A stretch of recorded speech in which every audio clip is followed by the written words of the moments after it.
Boa tarde, senhoras e senhores. Sejam bem-vindos. O cara tá chegando ainda aí devagarinho, mas eu já vou dar início para não tomar muito nosso tempo também. Nesse dia de feriado, a ideia, obviamente, aqui com vocês é repassar o artigo 13 daqueles vídeos, na verdade, que já foram dispostos lá no grupo para vocês, né? Então, tanto, na verdade, os vídeos 22 e 23, né? Quanto o slide número 7 que trata, na verdade, das causas e concausas. Então, o objetivo vai ser simplesmente dar uma passada nesse artigo 13, tá? Para que vocês possam, obviamente, tirar depois as dúvidas, né? A gente vai ter condições para a nossa prova da semana que vem, tá? Eu vou iniciar aqui compartilhando a tela, é a tela, na verdade, do Código Penal, só para a gente poder visualizar uma situação, tá? Tá aqui, né? Acho que vocês conseguem visualizar a tela ali, tá? O que nós vamos tratar exatamente é isso que está grifado, tá? Esse trecho está, né, destacado aqui, que são, na verdade, né, o que é, dentro do artigo 13, dentro da teoria do crime, certo? Aquilo que se fala de nexo de causalidade. Quando a gente fez o conceito analítico de crime, lembra que tem o conceito material, o conceito formal, mas vamos falar do conceito analítico, em que eu divido o crime entre fato típico, antijurídico e culpável, certo? Já falei para vocês que o antijurídico e o culpável são matérias a serem discutidas lá na M3, ou seja, a partir do dia 9 a gente começa a tratar disso, tá? Mas o fato típico é dividido em 5 etapas. E dentro dessas 5 etapas eu tenho tipo, tipicidade, conduta, resultado e nexo causal. Ou seja, né, o nexo causal, quando a gente falou do tipo, o tipo é o texto da lei, a tipicidade é a conduta bater com o tipo, a conduta pode ser comissiva ou omissiva, o resultado pode ser material ou formal de mera conduta. Quando eu chego no nexo causal, eu chego exatamente no artigo 13, parágrafo 1º, parágrafo 2º, né, com as causas e as concausas, é isso que está naquele slide, causas e concausas. E eu quero fazer realmente uma ampassão com vocês aqui, uma abordagem geral para vocês poderem entender. Né? E essa história de causas e concausas, a gente vai, na verdade, daí encontrar o quê? A gente vai encontrar uma situação, na verdade, né, de rompimento ou não desse nexo causal. Então, eu vou fazer, né, eu quero fazer a leitura do artigo 13, acompanha na tela comigo aqui, eu vou fazer a leitura do artigo 13, tá? Com essa leitura do artigo 13, eu vou depois fazer uma abordagem ali específica sobre os temas que estão nos vídeos 22 e 23 e no slide 7 que eu entreguei para vocês, tá? Coisa rápida, como eu falei para vocês, eu vou prometer aí, né?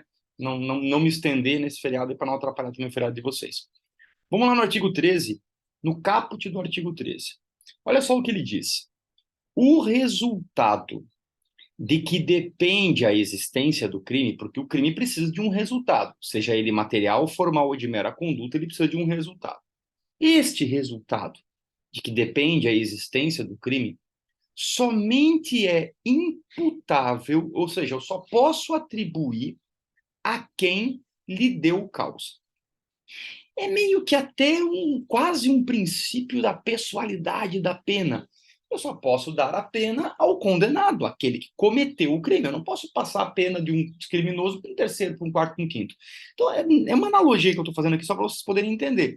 A ideia, obviamente, em falar aqui, né, que o resultado de que depende a existência do crime somente é imputável a quem lhe deu causa, só aquela pessoa que provocou aquele resultado, que praticou aquela conduta comissiva ou omissiva, que levou aquele resultado material, formal ou de mera conduta, é que vai responder por essa conduta, é que vai ser responsabilizado. Essa primeira parte do artigo 13 é isso que ele está dizendo. O resultado de que depende a existência do crime somente lhe é imputável a quem lhe deu causa. Considera-se causa, aí olha só, o que é a causa? É a ação ou omissão sem a qual o resultado não teria ocorrido. Então, se você lembrar do jeito que eu escrevi no quadro aquele dia, né? Se você lembrar do jeito que eu escrevi no quadro aquele dia, que eu coloquei no quadro, né? Tipo, tipicidade, conduta, resultado e nexo causal. Aí eu escrevi tipo, né? Aí o texto da lei, pode ser o objetivo ou o subjetivo. Aí tipicidade, eu coloquei assim, 3 mais 1. O que é o 3 mais 1, na verdade, né? Era a conduta bater com o tipo. Conduta, comissiva ou omissiva. Resultado, material, que o resultado é palpável. Formal, que existe um resultado, mas eu não preciso dele. E o mera conduta, que não precisa nem ter resultado. Né? E quando eu escrevi nexo causal, eu coloquei 3 mais 4, porque era conduta mais resultado. Então, se você analisar a própria redação do artigo 13, ela não é difícil de compreender. O resultado de que depende da existência de um crime somente é imputável, eu só posso apontar o dedo, eu só posso atribuir a quem lhe deu causa. Considera-se causa a ação ou omissão sem a qual o resultado não teria ocorrido. Ponto. Depois eu volto nessa leitura aqui. O parágrafo primeiro fala de um negócio chamado superveniência de causa independente. Diz assim, que a superveniência de causa relativamente independente, já explico, exclui a imputação quando por si só produziu o resultado. Os fatos anteriores, entretanto, imputam-se a quem os praticou. Depois eu explico. Parágrafo 2º diz: a omissão é penalmente relevante, ou seja, o direito penal se interessa com a omissão, certo? Quando o omitente, aquele que se omitiu, certo? Devia e podia agir para evitar o resultado. Devia e podia agir para evitar o resultado. O dever de agir incumbe a quem? Letra A. Tenha por lei obrigação de cuidado, proteção ou vigilância. Letra B. De outra forma, assumiu a responsabilidade de impedir o resultado. Letra C. Com seu comportamento anterior, criou o risco da ocorrência do resultado.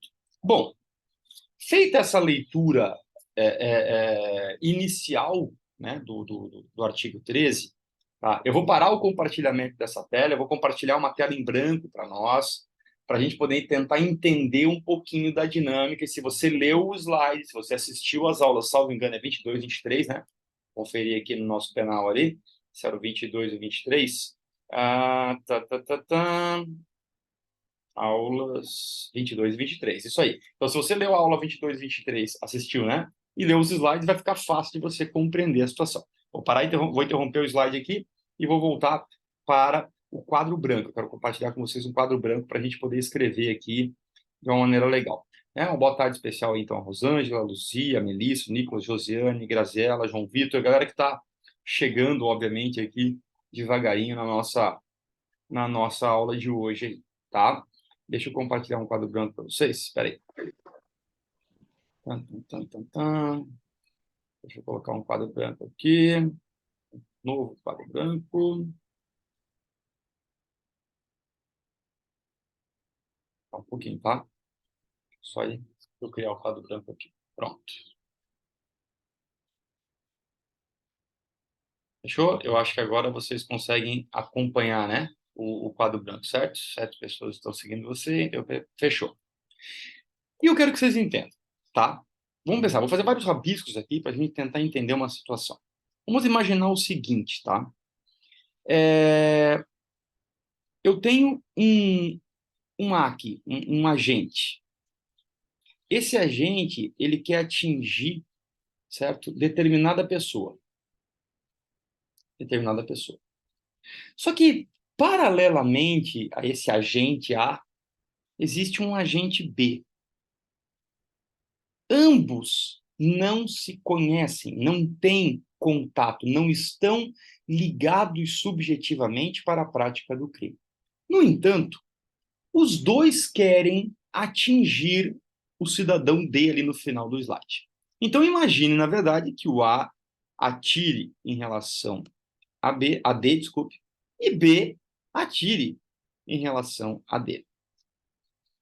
Eles não estão somados, eles não estão unidos para a prática do crime.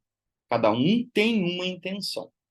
O que acontece? Imagine que os dois tenham levado um tiro, ou os dois tenham efetuado um tiro, e a letra D, o cidadão, o determinado ali, certo? Levou esses dois tiros, tá? E Gueto, o que acontece no final das contas? Acontece o seguinte: um desses dois vai ser a causa determinante da morte do D. Quem que vai nos dizer isso? Quem vai nos dizer isso será o perito. O perito. E o perito vai dizer o seguinte: olha só, Rigueto, a letra a letra A aqui foi o cara que deu causa para a morte. Se a letra A deu causa para a morte, a letra B, que não deu causa, vai ser chamado de concausa. Tá? Então, olha só, é assim que funciona. Quem está dizendo que o A deu causa? O perito. Podia ser o B? Podia. Quem der causa ao resultado morte, lembra? O resultado de que depende o crime só é imputado a quem lhe deu causa. Considera-se causa, ação ou omissão, sem o qual o resultado não teria ocorrido. Então, a causa é determinada, na verdade, aqui, certo? Vamos pensar assim, ó, vamos botar um vermelho aqui. A causa, na verdade, certo? É determinada porque o perito disse, na verdade, que foi ele que causou a morte. Consequentemente, certo? Esse daqui se tornou a concausa. Tá, Rigueto, mas por que você está falando isso? É porque esse artigo 13 fala disso. Ele fala dessa situação. Ele fala dessa situação e percebam que como, na verdade, não há uma relação direta entre o A e o B, tá? O nome que se dá para essas causas aqui são de causas relativamente independentes. Olha só. E por que são chamadas de causas relativamente? Não, não são relativamente, Rigueto, corrige lá. É absolutamente independentes. Absolutamente. Presta atenção, se você assistiu o vídeo, você sabe daí, né? Que eu coloquei aqui de propósito, por quê? Não é absolutamente independente. Pense comigo. Se nós simplesmente, tá? Deixa eu pegar aqui, excluirmos o B da jogada, olha só que interessante, se nós excluirmos o B da jogada, o A chega no resultado. Se nós, por um acaso, excluirmos o A da jogada, o B chega no resultado. Ou seja, são causas absolutamente independentes. Quem der causa ao ocorrido vai responder, olha aqui, vai responder pelo crime consumado. Consumado. Quem ficar com a concausa responderá pela tentativa. Fechou? Sempre vai ser assim. Sempre vai ser assim. O máximo que a gente pode daí perceber aqui, você assistindo o vídeo 22 e 23 e analisando, na verdade, os slides, o 7, você vai perceber que existem daí três tipos, na verdade, de causas absolutamente independentes. Deixa eu fazer aqui, ó, né, para a gente mostrar para vocês os três tipos de causas absolutamente independentes. Olha só, e vocês vão ver que é a coisa mais fácil do mundo você compreender. Parece um artigo um pouco entroncado, mas ele não é, tá? Olha só, existe a causa absolutamente independente pré-existente, a causa absolutamente independente concomitante e a causa absolutamente independente superveniente. Fechou? O que significa isso? Isso é coisa de cinema, é coisa de filme, João Vitor, é coisa é difícil isso acontecer na prática, mas se acontecer na prática, essa é a análise que tem que ser feita. Se a causa é absolutamente independente, uma cuida dali, a outra cuida daqui, uma não tem relação nenhuma com a outra, certo? Aquela que deu causa, aí vai acontecer o seguinte, como é que você vai saber, né? Aí a explicação é assim, como é que você vai saber se ela é independente, se ela é pré-existente, se ela é concomitante, certo? Ou se ela é pré-existente. Ela vai ser pré-existente, deixa eu apagar isso aqui que ficou feio. Se ela vai ser pré-existente quando a causa foi praticada antes da concausa. Envenenei a vítima, você foi lá e atirou na vítima, mas ela morreu do envenenamento que veio antes da concausa. Então, ela é uma causa absolutamente independente, pré-existente.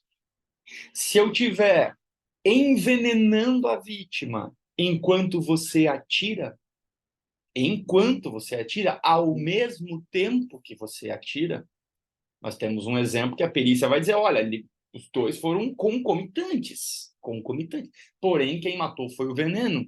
Causa absolutamente independente, concomitante. Em compensação, se você, na verdade, envenenou a vítima, eu dei os tiros nela e ela morre em decorrência do tiro, eu tenho uma causa absolutamente independente, superveniente. Por que você tem que ficar atento na prova do dia 9? O que você tem que ficar atento na prova do dia 9 é tão somente identificar no problema. Quem deu causa? Qual foi a causa, será? Vai estar escrito lá. A perícia vai dizer para mim, a causa da morte foi o atropelamento, a causa da morte foi o disparo de arma de fogo, a causa da morte foi o envenenamento, a causa da morte foi a asfixia. Aí você vai ver que nesse exemplo, né, por estarem absolutamente independentes, é como se eu tivesse duas linhas assim, no mesmo, né, no mesmo sentido, que é assim, certo? Você vai perceber o seguinte daí, que elas são absolutamente independentes. Beleza, Rigoletto, eu já identifiquei a causa. Então a outra é o quê? A outra é a concausa. A outra é a concausa. Beleza, agora você tem que fazer o quê? Identificar se a causa veio antes, ao mesmo tempo, ou depois. Pré-existente, concomitante, superveniente. Acabou. Aí você já sabe classificar, ciente de que não me interessa se foi pré-existente, concomitante ou superveniente, quem deu causa responde pelo resultado, pelo crime consumado.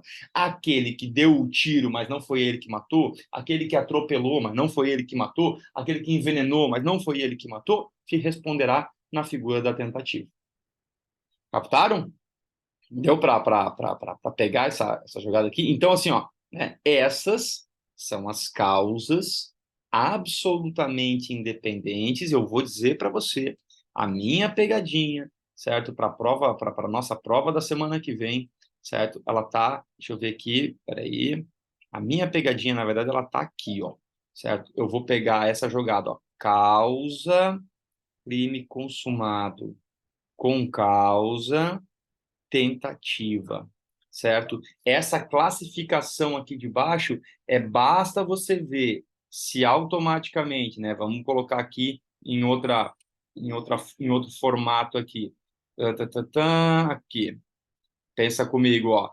Essa daqui foi antes, ou seja, a causa da morte se deu antes da concausa. Essa daqui de baixo, deixa eu trocar a cor para ficar diferente. Essa aqui de baixo, ela foi junta, ó, foi junto, né? Antes, junto, ou seja, né? Aconteceu ao mesmo tempo. E essa de baixo aqui acabou acontecendo depois. Mas o que foi, Guedes? A causa. Em relação a quê? A concausa. Depois. Simples e objetivo, certo? Esse é o propósito da nossa primeira observação aqui, né? Relacionada a causa e concausa, tá? Deixa eu ver se eu consigo passar aqui. Passei aqui, ó, tá? Fechou? Captaram aqui? Agora eu preciso mostrar um outro detalhe para vocês, porque daí eu vou voltar lá no Código Penal, certo? Eu vou voltar até pela leitura do próprio artigo de lei aqui, não vou compartilhar aqui para a gente poder não perder o foco, tá? Mas olha só, eu vou voltar aqui, né, no Código Penal para a gente poder entender uma circunstância que é extremamente relevante. Tá, deixa eu abrir aqui, peraí. Código Penal. Código, Código Penal. Aí, Planalto, compilado. Fechou, porque eu vou voltar no artigo 13 depois. Então, ó, nesse slide você está vendo a seguinte situação. O resultado, letra D, morte, né, de que depende da existência do crime, somente é imputável a quem lhe deu causa. Somente quem deu causa. Quem vai me dizer que deu causa vai ser a perícia. Foi o A ou foi o B? Cara, pode ser A, B, C, D, E, não interessa. Só sei que quem deu causa é o cara principal, vai responder pelo resultado, quem foi a concausa vai ser o cara paralelo que vai responder pela tentativa. Se a causa vier antes é pré-existente, se vier junto é concomitante, se vier depois é superveniente. Agora eu passo, né, para um outro desenho aqui no slide. Olha só, eu tenho a mesma situação. Deixa eu trocar a caneta aqui de novo. Eu vou ter a mesma situação agora, só que agora é o seguinte, tá? O A aqui, certo? Quer atingir o D. Porém, o B, o B pratica uma conduta praticamente conectada com ela, tá? Praticamente conectada com ela. O que é isso no final das contas? Depois eu vou dar exemplo prático para vocês. Isso se chama, na verdade, causa, olha só agora, causa negrito, relativamente independente. Causa relativamente independente. Por que relativamente independente? Agora, elas têm uma certa conexão. Já vou dar exemplo. Pode acontecer da mesma maneira que a gente narrou agora há pouco. Ó, vou até colocar em corzinhas diferentes aqui, ó, tá? Porque é praticamente a mesma narrativa que eu fiz agora da causa, né, da causa absolutamente independente. A diferença, na verdade, né, é que ela vai ser. Vou colocar aqui. Deixa eu arrumar aqui esse nosso slide aqui para ficar um negócio top. Aqui, ó, tá? O que que eu vou narrar para vocês aqui? Primeira situação, certo? É,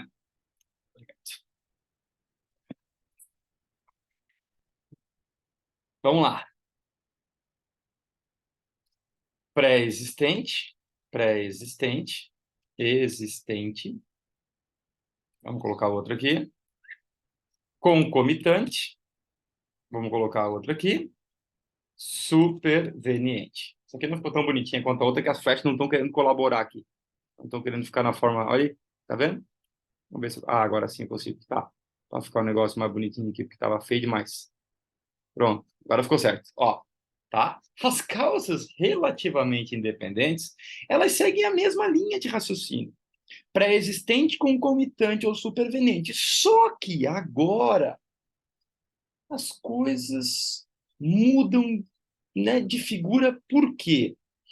É porque o que que é a causa e o que é a concausa? Né? Vamos colocar aqui de novo o mesmo exemplo. Vou até inverter aqui. Vou botar aqui embaixo, ó. Vou botar aqui embaixo a causa. Opa, peraí. Vou botar aqui embaixo a causa e vou botar aqui em cima, tá? A concausa. O exemplo que você deve ter lido nos meus slides ou assistido nas aulas era, por exemplo, o cidadão que esfaqueava, na verdade, a vítima ou atirava na vítima que morria porque era hemofílica. A hemofilia é aquela doença que dificulta a coagulação do sangue. Então, o que vai acontecer no final das contas? A concausa, certo? É a hemofilia. A concausa é a parada cardíaca, o problema cardíaco. A concausa, você entende assim, ó, que aqui parece que não é o exemplo das causas e concausas relativamente independentes. E por que que são relativamente independentes? Eu volto a dizer para vocês, se você parar para pensar aqui no relativamente independente, é como se você tivesse assim, olha aqui, como se você tivesse uma causa caminhando aqui assim, ó, tá? E você tivesse uma concausa, deixa eu mudar a cor aqui, como se você tivesse uma concausa tramitando mais ou menos assim, ó. Você entendeu? Olha aqui, elas se conectam. Porra, atirei em você. Só que você é hemofílico, é um problema, olha aqui, pré-existente. Cara, se eu tivesse atirado em você e você não tivesse hemofilia, quem sabe você não teria morrido. Se eu não tivesse dado um golpe de faca em você, quem sabe você não tivesse hemofilia, você não tivesse morrido. Mas a hemofilia era um problema pré-existente, era um problema anterior. Consequentemente, Melissa, ferrou.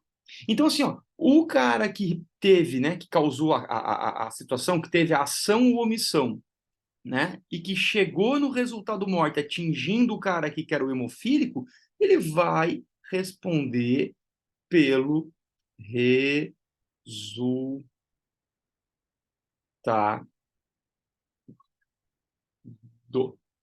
Meu Deus, parece uma letra, né, de analfabeto, mas é porque escrever nesse negócio aqui é diferente. Então, ó, resultado. Ele vai responder pelo resultado. Vai responder, na verdade, como se tivesse chegado à conclusão. Ah, professor, mas aí a concausa ela não está ligada a um terceiro. Um terceiro, agora a terceira pessoa mesmo, ela não está ligada a um fator, certo? Que muitas vezes está conectado, entrelaçado com a própria vítima. Rigueto, houve um assalto. Eu já contei isso aqui para vocês. Houve um assalto no açougue do Pedrão, que ficava na rua 7 de setembro, em Itajaí. E quando o ladrão anunciou o assalto, o Pedrão teve um ataque cardíaco e foi a óbito. Se o Pedrão, olha a diferença, quem vai me dizer isso vai ser a perícia. Não faz diferença na prática, mas para pensar comigo. Se o Pedrão era cardíaco, o problema dele, né? Então nós estaríamos diante de uma causa relativamente independente pré-existente. Pré-existente. Mas se o Pedrão não era cardíaco, não tinha notícias de que ele era cardíaco, mas na hora do assalto ele teve o ataque cardíaco, eu estou falando que houve uma causa absolutamente independente, concomitante. Independentemente de, né, se era pré-existente ou se era concomitante, o cara que assaltou o açougue do Pedrão vai responder pelo resultado morte. O cara morreu, se ferrou, vai responder por latrocínio, certo? Agora nós chegamos no momento crucial. No momento crucial. Vou lá para o artigo 13 e seu parágrafo. Vamos ler aqui. Parágrafo 1º. Parágrafo 1º do artigo 13 é simples e diz assim: a superveniência da causa relativamente independente. Meu Deus, Gueto, o que ele está falando? Olha aqui, olha para outra tela, olha para o quadro branco que você está assistindo aí, tá? Que eu vou fazer um negócio aqui. Deixa eu pegar aqui o marca-texto. Espera aí. Olha só, presta atenção, tá? Presta atenção. Eu vou ler o artigo e vou olhando para o quadro aqui, ó. Olha aqui, superveniência, para entender que eu estou, superveniência de uma causa relativamente independente. Olha só o que é que o nosso parágrafo 1º está tratando. Parágrafo 1º. O parágrafo 1º está tratando da causa relativamente independente superveniente. Aquela que veio depois. Aí, olha que massa. Exclui a causa relativamente independente superveniente, exclui a imputação, retira a tua responsabilidade, quando por si só produziu o resultado. Ponto e vírgula. Peraí, a causa, quando por si só produziu o resultado. Rigueto, o que é essa causa superveniente mesmo? Como é que é a definição que eu vou dar para ela? É aquela que aconteceu depois. Aquilo que aconteceu depois, se foi algo independente do que eu pratiquei antes, exclui a minha responsabilidade. Ponto e vírgula. Os fatos anteriores que eu pratiquei, entretanto, imputam-se a quem os praticou. Então, olha que massa. Enquanto que na pré-existente e na concomitante, né, nessas duas aqui, eu sempre vou responder pelo resultado, na superveniente aqui, eu vou responder por tentativa. Eu vou dar um exemplo mais comum do mundo, que é o exemplo mais prático que tem aí do mundo, para vocês verem, certo? A tentativa.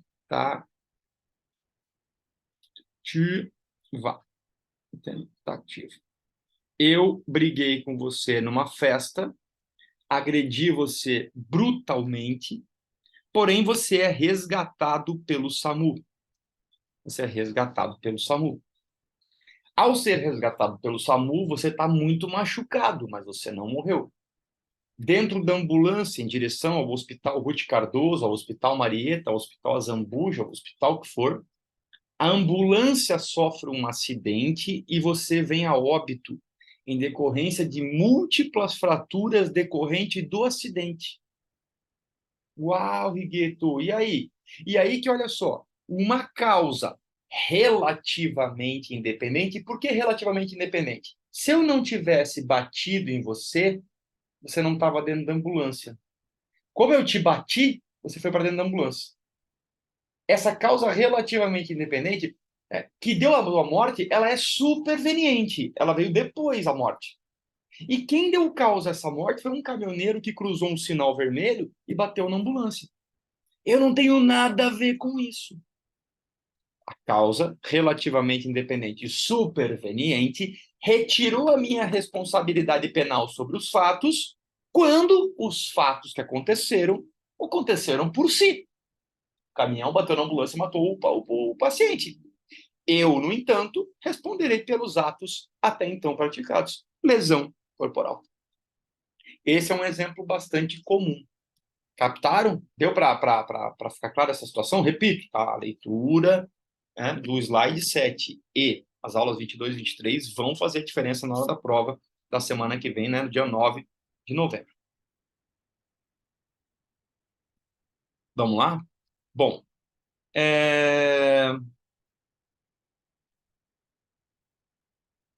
deixa eu puxar aqui. Então, fechou. Então, essa parte aqui, vou interromper a transmissão do quadro branco, tá? E daí a gente vai passar para o parágrafo segundo ali, certo? Que é uma situação mais tranquila, tá? Vamos só fechar o quadro branco aqui. Deixa eu só abrir aqui o nosso parágrafo segundo para poder trabalhar com essa situação. Então, não esqueçam, né? Causa pré-existente, concomitante e superveniente, tem as absolutamente independentes e temos, na verdade, né, as relativamente independentes, tá? Eu vou transmitir aqui dessa maneira aqui, ó, para ficar mais fácil. Peraí. Vou jogar aqui para o slide, que daí com o slide você consegue ver, fica uma coisa mais interessante, que é o parágrafo segundo, né? Que é o parágrafo segundo, e daí as suas definições legais, e nós fechamos a nossa a nossa tarde daí, que eu falei para vocês, era um bate-papo objetivo, né? A ideia, obviamente, era trazer o conteúdo que vocês já tinham, vocês teriam ali no slide. Deixa eu jogar o slide para cá agora, aqui, ó. Vou ver aqui. Aí, fechou? Estão vendo, né? Estão vendo aqui o slide? Maravilha. Então, olha só. Agora eu passo, na verdade, para o artigo, né, pro artigo 13, parágrafo 2º, tá? E lembrando, obviamente, tá, que essa aula ela vai ficar gravada, tá? Ela vai ficar gravada no YouTube, vai demorar um pouquinho para fazer a conversão, mas assim que for feita a conversão, eu inclusive disponibilizo o link ali no grupo do WhatsApp para vocês, para que vocês possam assistir de novo, tomar anotações, mas eu repito, o 22 e 23 são os mais importantes em si. E depois vai ter a comunicação da prova para vocês durante a semana, né? Durante acho que até o final de semana eu já vou estar com a prova feita, e aí eu vou dar orientações para vocês no grupo de como vamos fazer a prova no dia 9 de novembro. Lembrando, você que está assistindo a aula agora ou depois, de que o trabalho deve ser feito o envio, né, um trabalho por dupla em PDF no meu WhatsApp. Foi esse o nosso combinado? Deixa eu até puxar aqui, porque como são turmas diferentes, deixa eu conferir aqui o nosso trabalho prova da M2 mais próxima, eu vou fazer a aula complementar no dia 2, beleza? Deixa eu só conferir aqui. Em relação ao trabalho, isso mesmo, um arquivo só em PDF, tá? Que deverá ser entregue até o dia 9, às 19 horas, no meu WhatsApp, tá? Então, e eu vou dar um ok na mensagem para confirmar que eu estou recebendo aí o trabalho também. Artigo 13, parágrafo 2º. A omissão, ela é penalmente relevante quando o omitente devia e podia agir para evitar o resultado. O dever de agir incumbe a quem? Incumbe, na verdade, a quem tem por lei a obrigação de cuidado, proteção, vigilância, os pais, a quem de outra forma assumiu a responsabilidade de impedir o resultado, uma babá, né, um salva-vidas, quem por seu comportamento anterior criou o risco da ocorrência do resultado, aquele que provocou. A gente tem que entender que quando eu falo da omissão aqui, nós temos 2 critérios, tá? O critério judicial e o critério legal. O critério legal é aquele adotado pelo Código Penal. Ele é taxativo, ou seja, são essas 3 hipóteses. Não estando nas alíneas A, B e C do parágrafo 2º, você não teria o dever jurídico de agir. Logo, você não responderia pelo resultado morte. Responderia, no máximo, né, pela própria omissão em si. Por exemplo, uma omissão de socorro. A doutrina, né, a doutrina no critério judicial, diz que o dever de ajuda não resulta apenas em fundamentos positivos, e sim de exigências de solidarismo do homem para com os outros homens dentro da comunidade. Então, vamos voltar à fita. Quem analisa, os 2 métodos são adotados. Quem adota o Código Penal passa por um acidente e vai embora. Porque não tem, por lei, obrigação de cuidado, proteção ou vigilância com quem está preso ali nas ferragens. E, de outra forma, não assumiu responsabilidade alguma de impedir o resultado. E, com o seu comportamento anterior, não criou risco nenhum do resultado. Agora, pelo critério, né, judicial, aquele que passa por um acidente não presta socorro, começa com o crime de omissão de socorro e pode ir para um crime, na verdade, de homicídio em si, porque não prestou socorro, mas por solidariedade. Solidariedade em relação aos outros homens, né? Os critérios utilizados, basicamente, são: tenha por lei a obrigação de cuidado, tenha de outra forma assumido a responsabilidade, ou por seu comportamento anterior tenha criado o risco do resultado. Aí eu trouxe algumas questões de prova, né? Critérios legais utilizados no Código Penal. Por exemplo, tenha por lei a obrigação de cuidado. Mãe que se recusa a alimentar o recém-nascido, fazendo que, por sua negligência, venha a falecer por inanição. Ela está omitindo uma situação e nessa omissão está sendo penalmente relevante. Esse silêncio dela é penalmente relevante. É mais ou menos, se você for parar para pensar agora, o Uber que deixou a moça embriagada na calçada e ela foi estuprada. Lembram desse caso, né, que está rodando na imprensa? É um caso de omissão penalmente relevante. Ele responderia pelo resultado estupro porque ele foi omisso. Não porque ele tinha por dever de obrigação legal, né? Pensa comigo, ó. Não porque de outra forma teria assumido a responsabilidade, não, porque, mas quem sabe pelo seu comportamento anterior de ter deixado essa pessoa embriagada lá sozinha, ele criou um risco da ocorrência do resultado, né? Eu, olhando assim, né, pelo critério judicial, pela compaixão, pelo entendimento em relação à pessoa em si, né? Então ele estaria respondendo, está se incomodando até não poder mais agora. Então, letra A, essa situação. Letra B, de outra forma, assumiu a responsabilidade em si. Vai cair na prova esse aqui. Dever do garantidor. Pode anotar isso aí que vai cair na prova. Essa palavra, dever do garantidor. Tá? O que é o dever do garantidor? Certo? É a babá, salva-vidas, né, que não socorre banhista, guia de escalada, que não se atenta à equipe que está escalando com ele, guia de trilha, tá? Se chama dever do garantidor. Ele assumiu, de alguma maneira, uma responsabilidade que, em tese, não era dele. Legalmente não era dele, mas quando ele assumiu aquela função, ele assumiu, na verdade, essa responsabilidade. Dever do garantidor. E a letra C? Com o seu comportamento anterior, criou o risco do resultado. Né? Se você lembrar aqui, e eu vou colocar lá, se chama ingerência da norma. Ingerência da norma. Quem por brincadeira, esconde remédio cardíaco. Tem o dever de socorrê-lo e impedir sua morte. Quem joga a pessoa na piscina tem o dever de salvá-la se estiver se afogando. Festa dos calouros, trote dos calouros, se eu não me engano, na Universidade de São Paulo, salvo engano, né?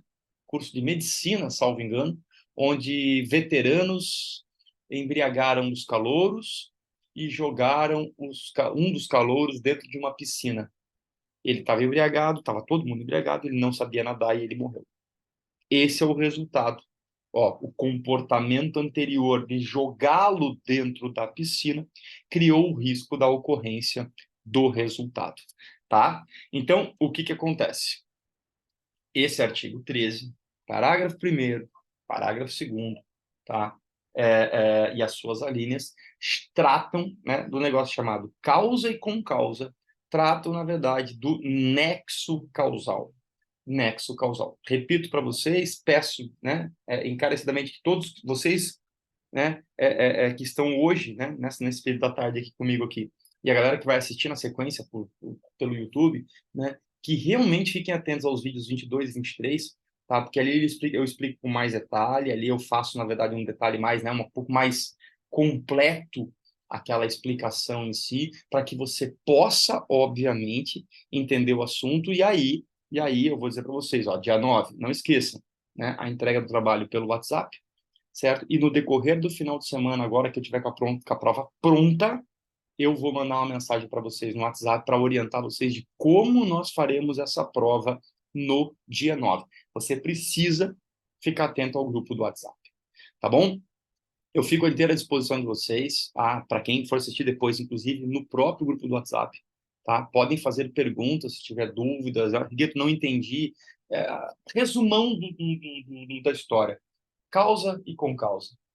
Quem é a causa? A que chega no resultado primeiro. E a concausa? A concausa ela também queria chegar, mas ela não chegou. Quem disse isso? A perícia. Se elas são absolutamente independentes, a causa sempre vai dar no resultado e a concausa vai ficar na tentativa. Se elas forem relativamente independentes, pré-existente, concomitante tem um resultado, superveniente eu rompo o nexo causal. Bati você e você saiu vivo. Foi de ambulância, a ambulância matou você. Responsabilidade do cara da ambulância. Acabou, eu não tenho nada a ver com isso. Ah, mas eu tenho. Não, eu vou responder pela tentativa. Por que eu não responderia por nada?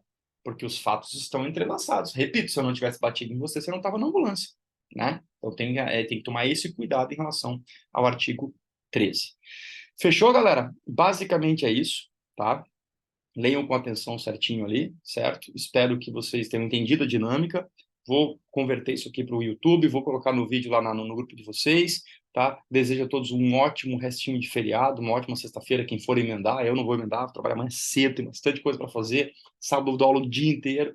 Domingo eu tenho compromisso fora e a gente, na verdade, fica à disposição. Espero que até final de semana eu deixe tudo prontinho aí de aula para vocês, da prova, para fazer uma prova legal e fechar a nossa M3, a nossa M2. E aí vamos com o M3, né? Como eu já coloquei, inclusive, no nosso cronograma ali no grupo, né? Coloquei um cronograma bem objetivo, certo? Porque fica organizado, né? O dia 16 a gente vai falar dos artigos 19 ao 22, né? Que é agravamento pelo resultado, erro de tipo, erro de proibição e coação irresistível, obediência hierárquica. No dia 23, a gente vai trabalhar do 23 ao 28, que são as excludentes de ilicitude e as excludentes de culpabilidade. E no dia 30, a gente trabalha sobre concurso de pessoas. E aí a nossa prova, né, pelo nosso cronograma aqui, pelo que eu lembro, deixa eu ver aqui, isso aí, ó. Nosso júri está no dia 5, certo? Né? Que é eu não sei se é uma terça ou uma quarta. Ah, tá numa terça-feira, né? 5 de dezembro, olha só que doido.